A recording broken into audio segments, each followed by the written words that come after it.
This is a Mack Granite tractor and a Talbert Lowboy trailer. It's made by First Gear and it's in 1/50th scale.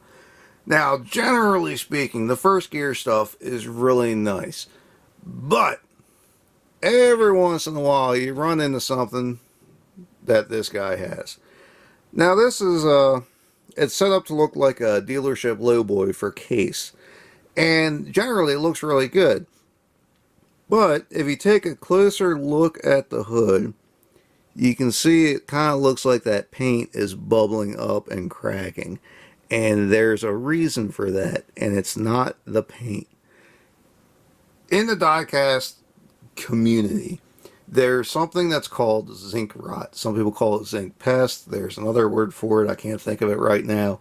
And what that means is, in the manufacturing process that they make these models, there's sometimes impurities that get mixed in with the metal in the castings, and what'll happen is they'll be fine for years, and then the metal will just start breaking down and deteriorating, and it'll separate on its own. And that's what the zinc rot is, because the models will literally rot in the box. And there's a couple manufacturers that do have this problem.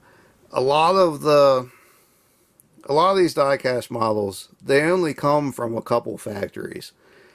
And one factory might be working for First Gear today, and then they might be working for, like, say, WSI tomorrow, or SpecCast the next day. There's it's one of those things where everybody knows everybody, we'll put it that way. And so it's not limited to any one manufacturer. It's not limited to any one particular model. A good example is the WSI Hitachi 870 track hose. Those have it real bad. And I say it's a good example because they're real popular. They're not terribly easy to come by. They were phenomenal. Well, they still are. They're a phenomenal model. But because of that, they can get pretty expensive to find one. And that being the case, if you open it up, you buy one that's never been opened, and these were made at least 10 years ago. You get one that's never been opened, you pay $500 for it, and you open up the box, and it's in pieces. That is the big deal. And there's no way to know. Some of them were fine, some of them weren't. It all depends on, were they made in one batch, were they made in 3 batches. This is the first time I've seen zinc rot in one of these First Gear trucks. The Alice Chalmers HD41 Lowboy, or not Lowboys, bulldozers, those have it, and those have it bad. There's been a lot of, can't really see it on the inside of the hood there. There's been a lot of guys that open up those $500 bulldozer boxes to find that the blades are snapped in half, all the tracks are in pieces. The rippers are just, in chunks, and that's what happens. And like I said, this is kind of like the first sign. When you see that paint start to chip, that means that the metal underneath is starting to fall apart. I had a Corgi truck, and I don't really like the Corgi stuff. It doesn't flip my boat. It's not in my wheelhouse. That is where I first noticed it in the paint, and I thought that was interesting. So typically I try to buy a bunch of models all together at once. It kind of makes it affordable. If somebody's selling out their 20-piece collection, if you buy that, keep what you want and sell what you don't, then it makes it an affordable hobby. Because the truth is, this stuff's too expensive. It just is. So anyway, when I first gotten it, I had noticed a little bit of that paint, cracking. And I wasn't terribly familiar with the Corgi stuff. I mean, I had seen, I'd had a couple things and sold it, but that was the first time I had seen that. And For whatever reason, I wasn't ready to sell. It was a Lowboy. It was a Volvo Lowboy. And I wasn't in any hurry to sell it, so I just, threw it in the box and let it go. And uh let's see, where was it? It was around the top of the cab, and it was also on the fifth wheel plate back here. And there was a couple other places too. It had a single axle Jeep and a Lowboy. And it was probably maybe 2 or 3 years went by when I finally, got around to, I needed to send that thing down the road. And I opened it up, and the fifth wheel had completely become just detached. The Jeep had a bunch of issues. The Lowboy just had chunks, like chunks of metal had just popped off. And it was wild. It was bizarre. I'd never seen anything like it. And that's when I learned that it had what's called zinc pest or zinc rot. And that's what it is. And it's in, like I said, it's in some models, but it's not in others. It's in some manufacturers. Ertl hasn't really had a whole lot of issues with it yet. And I say yet because everybody's getting it. The only ones that aren't are NZG and Conrad. And NZG is not, I wouldn't say they're safe, because they're, as far as I know, they're starting to make a lot of things in China too. Conrad still keeps pretty much everything in house, so they probably have a much better grip on the quality control there. But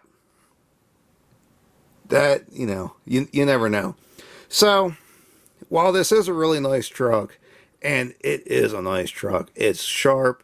It's got the polished aluminum wheels. Everything looks good. I love the case in the black. It just looks good. And beyond that, it just looks fantastic. If you got, oh my goodness. So we can get that in there. There we go. If you got one of these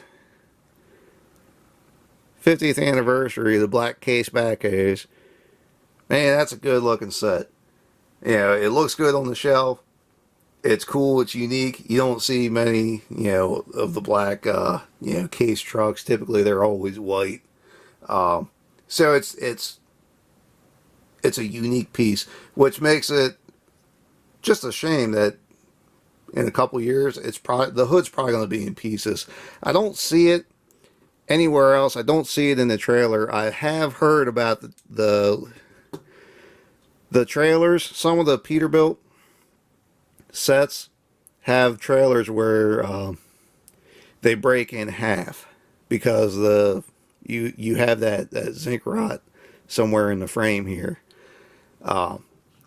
But this one seems okay. It just seems like it's in the hood. This is the first Mack I've seen that has it. Typically they don't.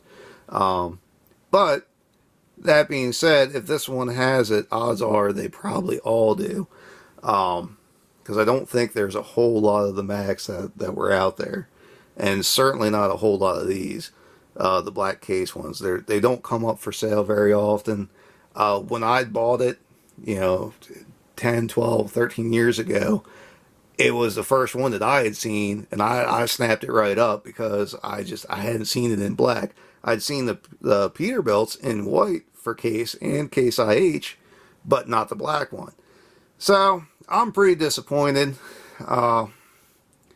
It's more of a PSA, I guess, than a review video or whatever you want to call it.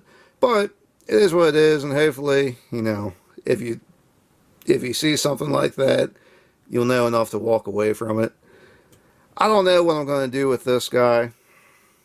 I can't really sell it. I don't really want to keep it either, so I don't know. Pretty hard to ask for money for something is going to fall apart. But anyway, that's about it. If you have any questions, feel free to ask. Do yourself a favor and look up the zinc rot if you're going to be buying this stuff, because if you get it like Diecast Diecast, there's always somebody talking about it on there. Just be aware. Especially, like I said, if you're going to spend, you know, a lot of money, some of the stuff can be pretty expensive. Keep that in mind. Sometimes it's better to buy an open box model that someone has seen and inspected rather than buying it sealed, because not everybody has a return policy. Anyway, that's it. That's all I got. I'm done. Thanks for watching. If you'd like to see more of what we have, please subscribe to Maryland Construction Diecast.